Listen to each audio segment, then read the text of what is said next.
Good afternoon, teacher and friends. Today, our group from the Ruminant Station try to present the topic of the curious case of a yearling charolais. Our case was a charolais cattle named Donya. She was 13 months old with 220 grams of body weight.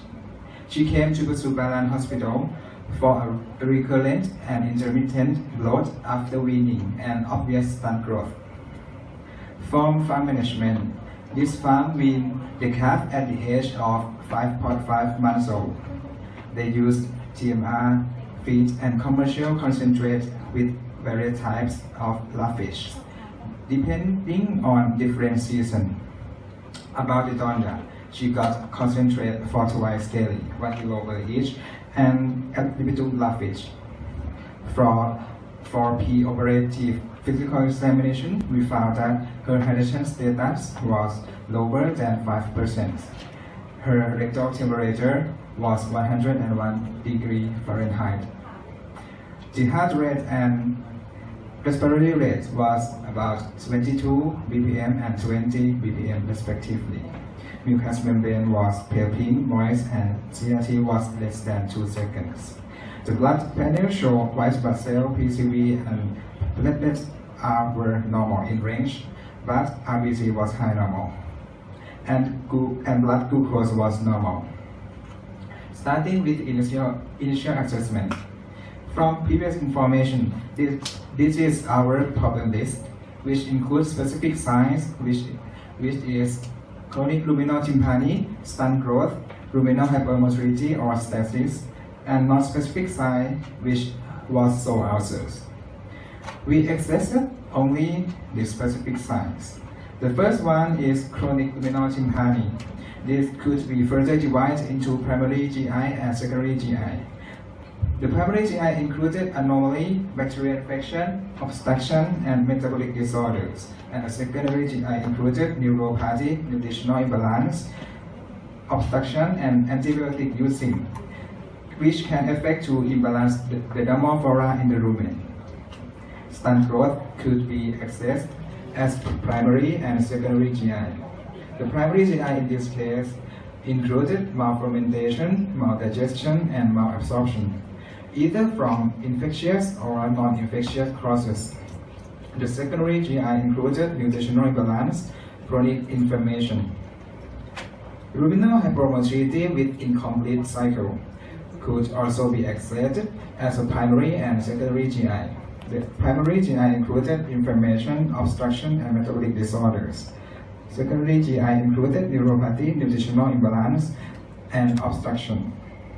To aid the diagnosis, we performed additional history taking, blood collection for CBC and biochemical panel, and finally with exploratory laparotomy and ruminotomy.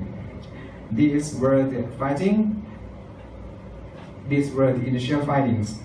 For exploratory laparotomy and ruminotomy, we found generalized short ruminal papillae, enlarged chromosome, and rumen alkalosis. From CBC and blood biochemistry, we found hyperproteinemia and low hemoglobin. After we got the results, next step was to revise our initial assessment to help us find out what's wrong with Donya. The first one is chronic luminal tympani, which we assessed into 2 causes. In primary GI, we could rule out the incomplete esophageal group because of the age of Donya, but we kept aprasia and hypoplasia. We ruled out the bacterial infections because she has no signs, and from the exploratory, we didn't find persistency left displacement of muscle or heart rare disease. And for metabolic, we didn't find cirrhosis, so we could rule it out. For secondary GI, we ruled out the nutritional problem and antibiotic use from the history taking, and we also ruled out the obstruction because we didn't find any obstruction such from the herniation or foreign body yearling surgery. For the stunt growth problem, in primary GI, we could rule out the paramphistone infestation because we didn't find on yearling surgery or fecal examination. and for secondary GI problems because she has no systemic signs of endotoxemia and from history taking the nutrition, so we ruled out the both of them. The third problem is ruminal hypomortality with incomplete cycle. In primary GI, we ruled out the ruminatis because of surgery and laboratory finding. And we also ruled out the trauma hardware disease for the same reason, and metabolic acidosis was also not found. For secondary GI, we ruled out the nutritional cause from history taking, and we ruled out the obstruction as we didn't find such a thing. From the revised assessment, it gave us the initial picture of what happened to Doria. Let's start with the congenital anomaly, which could cause the omasal enlargement, and that can make GI obstruction or malassimilation happen. And whereas GI obstruction or malassimilation can cause the enlarged omasum too.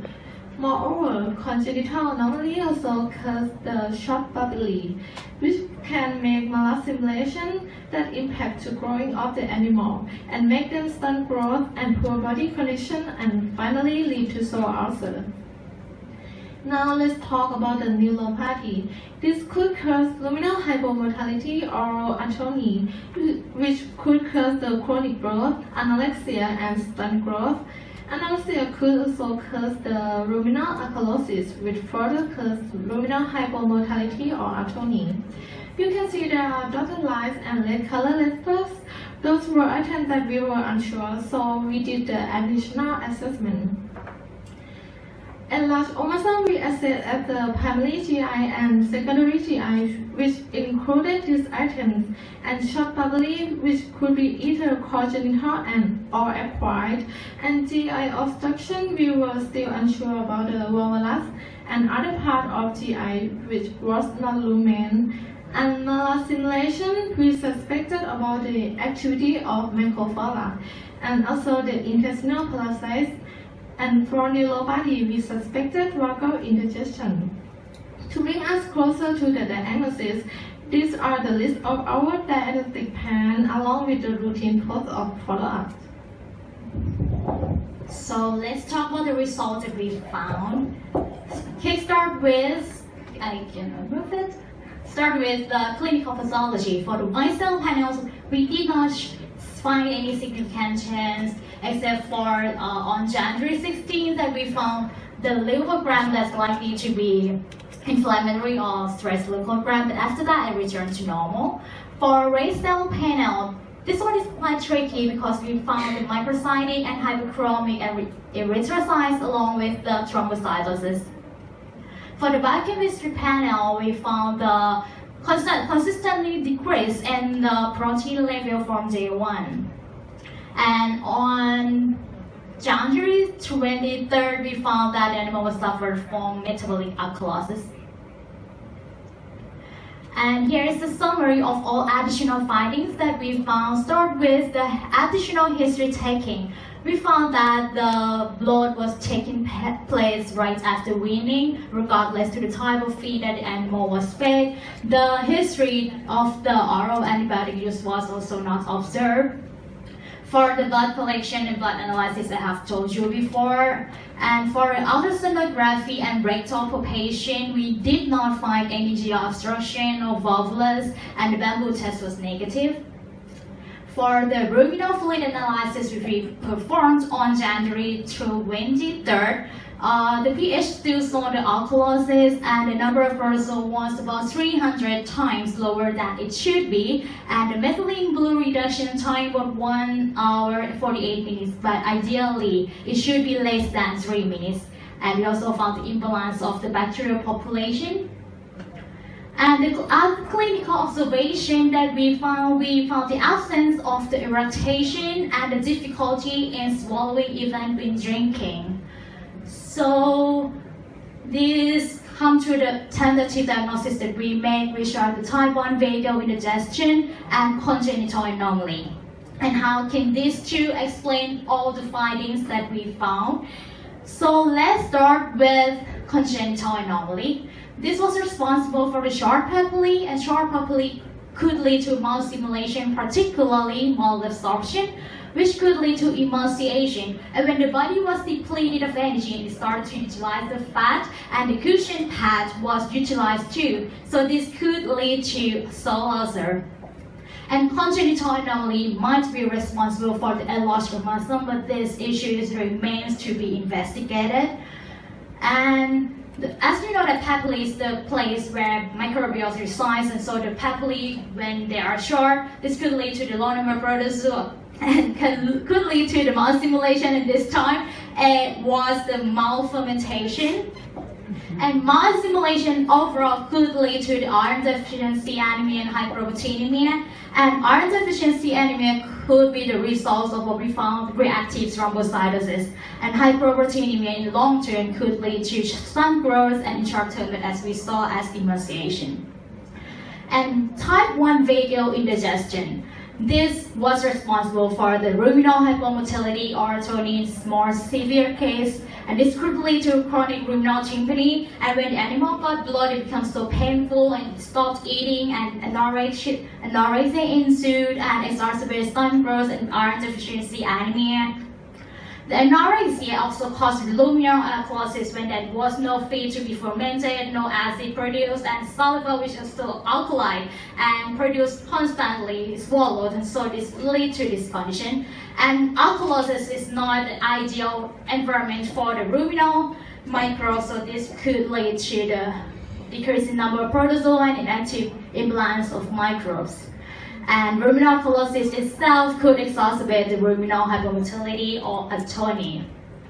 And it also may be responsible for the difficulty in swallowing that we observe, and most importantly, this could lead to the absence of irritation, and no irritation. This also could exacerbate the condition of chronic ruminal tympany. And so, to this point, what exactly is vagal indigestion? And I believe that most of you here have never heard of this condition before.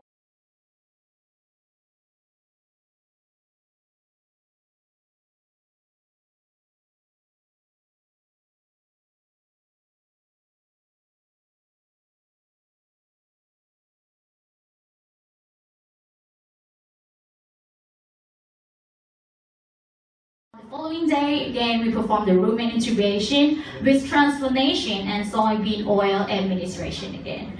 And what is the further plan for us? If the owner still insists on keeping this animal alive, she must accept that the daily gas release is mandatory. We can try to perform the concentrate feeding trial in the hope that we can somehow stimulate the growth of the papillae if they were still responsive. Complete transformation sounds to be a good choice to replace all the unhealthy ruminal content, but to perform this, we need another ruminotomy, and if we reach that point, we could perform further exploratory laparotomy to examine the vagus nerve, and also another exploratory ruminotomy to examine about the enlarged amalgam and the surgical correction if it's necessary. But to this point, we could not yet come to the definitive diagnosis for this case. So this case remains to be the curious case for all of us. And lastly, special thanks to all these beloved advisors who were awaited for us, and thank you all for your attention.